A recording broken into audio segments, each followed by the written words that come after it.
Hello my dear students, dear 10th class. Yes, कल हम समझ रहे थे कि जो नेशनलिस्ट हैं और जो लिबरल्स हैं, ठीक, वो अपनी नेशन थ्योरी को तो आगे बढ़ा रहे हैं, बट वो कहीं ना कहीं दूसरे टेरिटरीज़ को भी अपने कब्जे में लेना चाहते हैं। एक इस तरह का कंपटीशन हो गया है बाल्कन एरिया में, और वहाँ पे जो यूरोपियन पावर्स हैं, अब जो मेनली यूरोपियन पावर्स हैं, ठीक है ना, अब वो भी अपना एक राइवलरी की तरह एक दूसरे को वहाँ देख रहे हैं, विरोधी की तरह। दैट्स वाई कि वो एक टेंशन वाला क्षेत्र बन चुका है, टेंशन वाला एरिया बन चुका है। उसका रीज़न ये है कि वहाँ के रिसोर्सेज, वहाँ की चीज़ें, वहाँ के लोग, एवरीथिंग, हर कोई चाहता है ये हमारे देश का पार्ट हो तो हम मोर पावरफुल हों। और वहाँ बाल्कन एरिया में जो 10 आज के टाइम के कंट्री हैं, उस टाइम पे नहीं थे, वो भी अपने अपने आप में नेशनल थ्योरी को आगे बढ़ा रहे हैं। वो भी चाहते हैं कि हाँ, हमारे यहाँ पे भी ये चीज़ें प्रॉपरली आगे बढ़ें, जैसे कि अदर में जर्मनी में, इटली में हुई हैं, तो हम भी अपना देश बनाना चाहते हैं।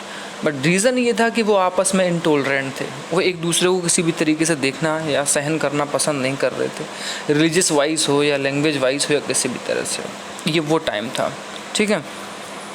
As the different Slavic nationalists struggle to define their identity and independence, the Balkan area, oh sorry, I think ये हम कल डिस्कस कर चुके हैं। हाँ, हम ये कल डिस्कस कर चुके हैं। मैंने आपको बताया था कि जो मेनली पावर्स थे वो कौन कौन से थे, और सबसे बड़ी बात है कि ये अपने अपने कंट्रोल को इस एरिया पे एक्सटेंड करना चाहते थे, ठीक है। अब इस वजह से क्या हो रहा है कि आपको याद होगा, आपने 9th में पढ़ा था, ऑस्ट्रिया, हंगरी और जर्मनी, ये दोनों बेटा एक्सिस पावर थे, अगर आपको याद हो। ये दोनों एक ग्रुप में लड़े थे, और रशिया जो इंग्लैंड थे वो बेटा एलाइड पावर थे, अगर आपको याद हो, और ये दोनों एक साथ लड़े थे, ठीक। तो ये जो एरिया है ना, मैंने आपको कल एक छोटी सी कहानी सुनाई थी सर्बिया और ऑस्ट्रिया के वो राजकुमार को लेके। तो वो जो एक कहते हैं ना, आप किसी को गिल्टी करार देते हैं, आप ये एक्यूज़ कर देते हैं उसको, यस ये चीज़ इसने की है, तो वो सर्बिया पे लग चुका था, और उसके बाद ये वॉर शुरू हुआ था, ठीक है। तो वो जो सर्बिया था उसकी हेल्प के लिए इंग्लैंड आगे आया, और जब इंग्लैंड आया तो सर्बिया के उसके लिए जर्मनी आगे बढ़ा, फिर रशिया इंग्लैंड के साथ चला गया, और फिर ऑस्ट्रिया हंगरी भी इसके साथ आ गए, क्योंकि ऑस्ट्रिया के आर्क ऑफ ड्यूक की तो हत्या ही हुई थी। तो ये बहुत सारे एक इंसिडेंट ऑफ वॉर की तरह से ही उसको देखते हैं। ये कहानी आपके सिलेबस में नहीं है, कहानी तो नहीं है, खैर इंसिडेंट है। मैसेकेयर बोलते हैं इसे, असैसिनेशन बोलते हैं। जब भी किसी बड़े पॉलिटिकल लीडर्स की हत्या होती है तो उसे बेटा असैसिनेशन बोलते हैं, ठीक है। तो ये आपकी वर्ल्ड हिस्ट्री की बुक में है। आप कभी जब सीनियर हो जाएंगे, आगे बढ़ेंगे, तो ये सारी चीज़ें दी हुई हैं, क्योंकि वो फर्स्ट वर्ल्ड वॉर के इमीडिएट कॉट में से एक था। उस टाइम सबसे बड़ा रीज़न था वो वही था। अच्छा, आप यहाँ पे एक बहुत शानदार सा एक पोर्ट्रेट देखें तो आपको एक चीज़ समझ में ये आएगी स्टूडेंट्स, कि यहाँ पे ये इंग्लैंड है, और यहाँ पे देखो एक महिला है, और उसके हाथ में कुछ इस तरह से कुछ शानदार एक, जैसे दरबार में लोग पकड़े हुए होते हैं, कोर्टिशियन होते हैं, और आप देखेंगे कि इंग्लैंड की तरफ से ये देखो रस्सियों को दिखाया है दूर दूर तक, बहुत दूर दूर तक। ये वो पार्ट हैं स्टूडेंट्स जो कहीं ना कहीं इंग्लैंड का पार्ट रहे हैं। देखो इसमें इंडिया को भी दिखाया है, अफ्रीका भी दिखाया है, यहाँ भी दिखाया है, ऑस्ट्रेलिया को भी दिखाया है, और देखो इन तारों से इन चीज़ों को दिखाया गया है। इसका मतलब क्या दिखाने की कोशिश हो रही है? इसका मतलब दिखाने की हो रही है कि इम्पीरियलिज्म जो है, साम्राज्यवाद, अपनी टेरिटरी का एक्सपेंशन, वो इंग्लैंड से होते हुए पूरी दुनिया पर राज कर रही है इंग्लैंड, और ये वो चीज़ अपनी चीज़ों में दिखाते हैं। ये उसी टाइम का चीज़ें दिखाने का उनका तरीका है। अब यहाँ आप चीनी को भी देख लेंगे, आप यहाँ कई और तरह को देख लेंगे, यहाँ आप ब्लैक पीपल को भी देख लेंगे, आप यहाँ ट्राइबल लोगों को भी देख लेंगे, है ना, और ये अंग्रेज़ अफसर हैं, और मतलब आप कई चीज़ों को देख लो। आप देखो यहाँ पे और भी लोग हैं, आप देखो यहाँ पे ये कुछ मतलब महिलाएं हैं, आदिवासी टाइप दिख रही हैं, यहाँ पे आपको ये इंडियन लोग भी दिखाई देंगे। तो ये क्या सेलिब्रेट कर रहा है पता है? ब्रिटिश एम्पायर को। मैंने आपको बताया था ना, इम्पीरियल फेडरेशन है, ब्रिटिश एम्पायर है 1886 में।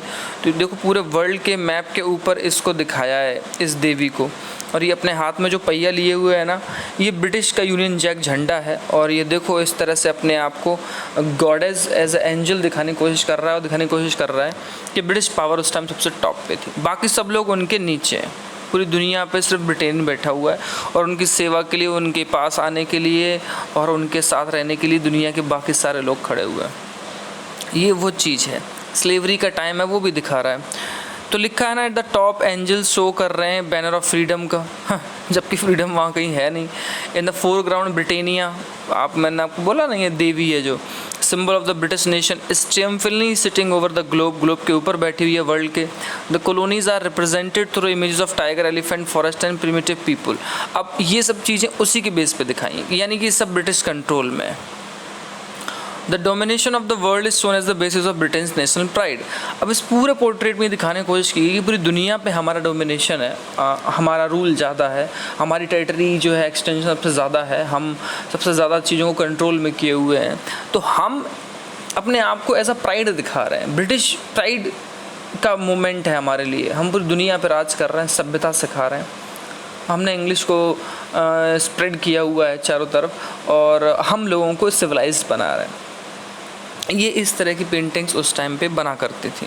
ठीक है, अब थोड़ा सा आगे चलते हैं। Nationalism aligned with imperialism. हुआ क्या कि जब चीज़ें आप जब किसी एक रीजन पे आप उसको अपने एनेक्स में कर लेते हैं, आप उसको कब्जे में कर लेते हैं, फिर आप दूसरे कब्जे को भी एनेक्स कर लेते हैं, कब्जे में कर लेते हैं। तो मान लीजिए किया तो आपने है ना, हम यहाँ पे ना ब्रिटिश को समझ के चलेंगे, ब्रिटिश पीपल को, ब्रिटेन को। उसने यहाँ भी कब्जा कर लिया बेटा, उसने यहाँ भी कब्जा कर लिया। ब्रिटेन ओवरऑल और इम्पीरियलिज्म को ही फॉलो कर रहा है, अपनी टेरिटरी बढ़ा रहा है, अपनी कॉलोनियल रूल्स को बढ़ा रहा है। ठीक है, लेकिन ब्रिटेन इसको इस चीज़ से जोड़ रहा है, पता है, इम्पीरियलिज्म से नहीं जोड़ रहा है, इसको जोड़ रहा है नेशनलिज्म से। किस तरह का? अपने लिए। वो कह रहा है कि देखो हमारे लिए प्राइड की बात है कि हम दुनिया पे राज कर रहे हैं और हम लोगों को बहुत कुछ दे रहे हैं। वो इस तरह से नेशनलिज्म को ले रहे हैं, मतलब पूरी दुनिया पे कब्जा करने को ले, जितनी भी लोग हैं, वहाँ के रिसोर्सेज हैं, कंट्री हैं, उनको अपने कब्जे में लीजिए। और ब्रिटिश क्वीन तो वैसे भी रूल कर ही रही है ना, वो तो इम्पीरियलिज्म का एक मतलब एक सामने से कहें तो इम्पीरियलिज्म है, बट उनके लिए वो नेशन की प्राइड है। इसलिए लिखा है कि नेशनलिज्म को मिला दिया गया इम्पीरियलिज्म से, जोड़ दिया गया। ठीक है, आगे क्या है? Led Europe to disaster 1914। और जो ये चीज़ है ना, इम्पीरियलिज्म के साथ जोड़ देना नेशनलिज्म को, मैंने बताया ना कि ब्रिटिश हर जगह अपने आप को कब्जा कर रहा है, दुनिया के सारे देशों में जाके अपने आप को इस्टेब्लिश कर रहा है, कॉलोनी बना के रूल कर रहा है, रिसोर्सेज को एग्जॉस्ट कर रहा है। तो सिंपल सी बात है, यूरोप की जो अदर पावर है वो भी तो जाना चाहेंगी ना। अगर इंग्लैंड जाएगा तो जर्मनी, स्पेन क्यों चुप रहेंगे? ऑस्ट्रिया, हंगरी क्यों चुप रहेंगे? इटली क्यों चुप रहेगा? वो भी तो जाना चाहेगा। तो जब दुनिया में सब अपने अपने इम्पीरियलिज्म के बारे में सोचेंगे, हम इटालियन हैं, हम जर्मन हैं, हम ब्रिटिश हैं, हम किसी से कम नहीं हैं, हम जाएंगे, तो क्लैश तो आपका कहीं ना कहीं जाके होना ही है ना किसी दुनिया पे जाके। और उसी का रीज़न था कि 1914 में फर्स्ट वर्ल्ड वॉर शुरू हो गया था। But meanwhile many countries in the world which had been colonies by European power, मैं इसी की बात कर रहा था। बट अगर उस टाइम पे बात करें आप, तो ऐसे दुनिया के बहुत सारे कंट्रीज़ थे स्टूडेंट्स जो यूरोपियन पावर के अंडर में रह के अपने आप को एग्जॉस्टेड फील कर रहे थे। एक्सटॉर्शन हो रहा था, रिप्रेशन हो रहा था, सप्रेशन हो रहा था। क्यों? क्योंकि वो सिर्फ और सिर्फ अपने फ़ायदे के लिए वहाँ रूल कर रहे थे। इंडिया को ही ले लीजिए आपने जितना भी थोड़ा बहुत 8th में या 9th में अब तक जर्मनी के बारे में पढ़ाया, इंडिया के बारे में पढ़ाया, तो आप समझ रहे होंगे, या जर्मनी ने पोलैंड के साथ कैसा किया, ज्यूज़ के साथ कैसा किया। तो वो उस तरह की भेदभाव वाली चीज़ें हमेशा होती हैं। In the 19th century began to oppose imperial domination. अच्छा, फिर क्या हुआ? ये जहाँ जहाँ यूरोपियन पावर कोलोनाइज्ड बन के मतलब रूल कर रहे हैं, तो 19th सेंचुरी का मतलब हो गया बेटा कि 1800 के बाद वहाँ पे इम्पीरियल डोमिनेशन के खिलाफ बेटा अपोज होने लगा, विरोध होने लगा। आप देखो ना 1857 में ही तो बेटा हमारा फर्स्ट फ्रीडम स्ट्रगल हुआ था। तो ब्रिटिश इंडिया पे ही तो कॉलोनी बना के रह रहे थे। उस टाइम तो पोर्टुगीज़ भी थे, फ्रेंच भी थे, मैं उसी की बात कर रहा हूँ। चाहे साउथ अफ्रीका की बात कर लो आप, चाहे अमेरिका की बात कर लो, हालांकि अमेरिका थोड़ा हमसे पहले, थोड़ा सा मतलब 1774 इन द 18th सेंचुरी वो वहाँ पे ब्रिटिश को वहाँ से निकाल के फेंक चुके थे अमेरिका में। ऐसी बहुत सारी जगह हैं पूरी दुनिया में, चाहे चाइना हो, चाहे श्रीलंका हो, चाहे कोई भी जगह हो जहाँ पे ब्रिटिश या अदर यूरोपियन पावर कॉलोनी बना के रह रहे थे। अब वहाँ पे उनके लिए आवाज़ें उठने लगी हैं, विरोध होने लगा है। लाइक दैट आप रिसेंटली ऐसे समझ लो एग्जाम्पल के तौर पे कि अमेरिकन्स थे यहाँ पे, वो तालिबान का विरोध करते हुए यहाँ रूल करने लगे, बट धीरे धीरे तालिबान इस्टेब्लिश हो गया क्योंकि अमेरिकन छोड़ के चले गए। तो वहाँ की जो अफ़गानिस्तान की गवर्नमेंट थी बेटा, उन्होंने उनको ही भगा दिया, उनको माना नहीं। यानी कि कोई किसी का जब विरोध करता है, ठीक है। The anti imperial movement that developed everywhere है। एंटी इम्पीरियल मूवमेंट मतलब जो इम्पीरियलिज्म के खिलाफ है, साम्राज्यवाद के खिलाफ है, नेशन थ्योरी डेवलप हो रही है, वो हर जगह हो रहा है। और वो क्या डेवलप कर रहा है? एवरीवेयर वर नेशनलिस्ट। ये सब कौन डेवलप कर रहा था? नेशनलिस्ट लोग थे। अभी जब आप इंडियन नेक्स्ट यूनिट जब पढ़ेंगे नेशनलिज्म इन इंडिया, तो आप पढ़ेंगे कि नेशनलिज्म इंडिया में कैसे आ रहा था, एंटी ब्रिटिश रूल कैसे डेवलप हो रहा था। यहाँ पे पूरी दुनिया में लोग ब्रिटिश यूरोपियन पावर के खिलाफ अपना अपोज कर रहे थे। In the sense that they all struggle to form independent nation state. अच्छा, दूसरी सेंस में आप क्या समझना चाहेंगे इसको, कि वो सभी लोग इंडिपेंडेंस चाहते हैं और अपना खुद का नेशन स्टेट चाहते हैं जो कि आज़ाद हो। इंडिया हुआ 1947 में, पाकिस्तान हो गया 1971 में, बांग्लादेश बन गया, बहुत सारे कंट्रीज़ जो अभी के कुछ 20th सेंचुरी के आसपास बने, मैं उनकी बात कर रहा हूँ। तो ये सब क्या है कि आपका जो रूल है वो यहाँ बहुत गलत है, आप गलत तरीके से यहाँ की चीज़ों को अपने फ़ायदे के लिए यूज़ कर रहे हैं, आप बहुत गलत कर रहे हैं, आप कोई लॉ और इक्वलिटी नहीं है आपके यहाँ, आप यहाँ से जाइए। अब वो विरोध कैसे भी हो सकता है, युद्ध के बेस पे हो सकता है, अदर चीज़ों के बेस पे हो सकता है, और चले जाइए। फिर उसके बाद इंडिपेंडेंट स्टेट वो बन रहे हैं।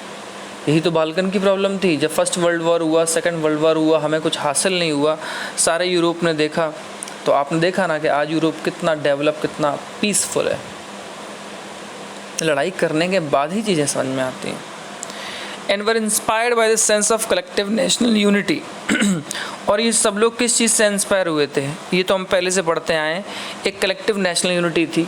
रोमांटिसिज्म में पढ़ते हैं कि कल्चर है, लैंग्वेज है, ड्रेस है, आपका रिलीजन है, आपकी फॉकलोर्स कल्चर है, वो सब आपको एक साथ जोड़ देता है।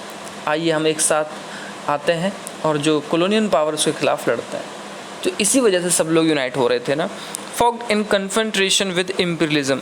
और ये लोग इसीलिए इन चीज़ों के खिलाफ खड़े हो गए थे। कन्फ्रंटेशन का मतलब होता है एक साथ होकर खड़ा होना। किसके खिलाफ? इम्पीरियलिज्म। ठीक है, आगे क्या है? European ideas of nationalism were nowhere replicated for people everywhere developed their own specific variety of nationalism। अच्छा, था क्या? यूरोप से ही तो आइडिया आया था बेटा नेशनलिज्म का। वो German state and Italian state याद कीजिए, रोमांटिसिज्म, वो सारी चीज़ें।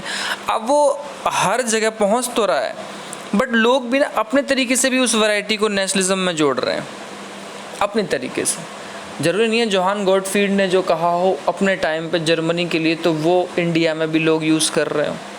मे भी हो सकता है, बट वो अपने तरीके से। जर्मनी में 7 ईयर्स का वॉर हुआ था फ्रांस, डेनमार्क से, ऑस्ट्रिया से, बट इंडिया में तो ऐसा कोई वॉर नहीं हुआ, क्योंकि हमारे यहाँ नॉन वायलेंस और सत्याग्रह जैसी चीज़ें हो रही थी, मूवमेंट हो रहे थे, बड़े बड़े स्ट्राइक्स हो रही थी, बहुत सारी चीज़ें हो रही थी। ठीक है, नॉन कोऑपरेशन हो रहा था, सिविल डिसोबीडियंस हो रहा था, वो आप आगे पढ़ेंगे अभी नेक्स्ट यूनिट में। तो मेरे कहने का मतलब है हम अपने अपने तरीके से भी, अपनी वैरायटी के तरीके से भी नेशनलिज्म को डेवलप कर रहे थे। इंडिया में बेटा अलग था, ठीक, इसी तरह साउथ अफ्रीका में सेम वैसे ही था जैसे इंडिया में था।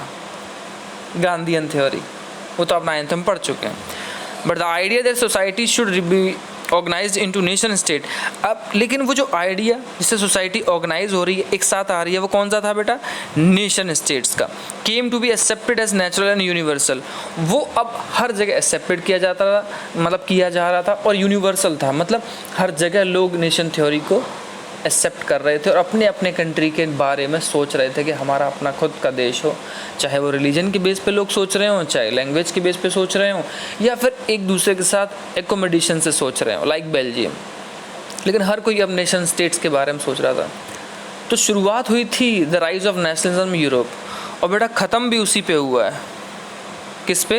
कि नेशन स्टेट्स अब ऑर्गेनाइज कर रहे हैं एक दूसरे को, और ये हर जगह एक्सेप्टेड हो रहा है। हर कोई मान्यता दे रहा है कि yes we are familiar to और we are friend to this country. अभी जैसे तालिबान है तो उसको 3-4 कंट्रियों ने बेटा मान्यता दे दी है ना, रिकॉग्नाइजेशन दिया है ना, बट दुनिया के बहुत सारे देशों ने नहीं दिया ना, बहुत से पावरफुल कंट्रीज़ ने, बट चाइना और आई थिंक रशिया ने दे दिया है, टर्की ने भी शायद दिया, आई थिंक पाकिस्तान ने दे दिया। तो मेरे कहने का मतलब है ये जो नेचुरली एक्सेप्टेड और यूनिवर्सली चीज़ है ये टाइम टू टाइम पे डेवलप होती है, और उस टाइम नेशन स्टेट इसी तरह से डेवलप हो रहे हैं और हर कोई फ्री होना चाहता है। उसका शायद एक रीज़न ये भी हो सकता है कि वो कॉलोनी रूल के ख़िलाफ़ लड़ रहे हो, ये भी हो सकता है। ये बिल्कुल सच है क्योंकि हर जगह ही उनका एक्सटॉर्शन था, रिप्रेशन था। तो ये कहानी थी नेशनलिज्म की और इम्पीरियलिज्म की। आपका फिनिश होता है ये यूनिट। अगस्त के होते होते हमने बहुत आराम से जुलाई अगस्त में इस पूरी यूनिट को ख़त्म किया। हमारे पास टाइम रहेगा कि हम इसको प्रॉपर्ली रिवीजन भी करा सकें, आपको लिखवा सकें। ये छोटी छोटी चीज़ें आप लिख चुकें, आपको खुद याद होगा, ठीक है। इसमें जो क्वेश्चन होते हैं इसमें ज़्यादातर चीज़ें आप लिख चुके हैं, बस इसमें कुछ चीज़ें रह गई हैं। जैसे एक ये रह गया है, एक ये रह गया है, और हाँ बस यही 2 क्वेश्चन रह गए। नेपोलियन चेंज वाला आप पढ़ चुके हैं, ये डेमोक्रेटाइजेशन आप पढ़ चुके हैं, और ये ऊपर वाला आप पढ़ चुके हैं, ठीक है। तो ये यूनिट फिनिश होती है, अच्छा लग रहा है, और हम अब दूसरे चैप्टर्स की तरफ बढ़ेंगे। जितनी जल्दी स्कूल ओपन होंगे आई थिंक हम उतना जल्दी ऑफलाइन पढ़ेंगे तो चीज़ें और भी बेहतर तरीके से रिवाइज हो सकें। Okay class, thank you, have a nice day.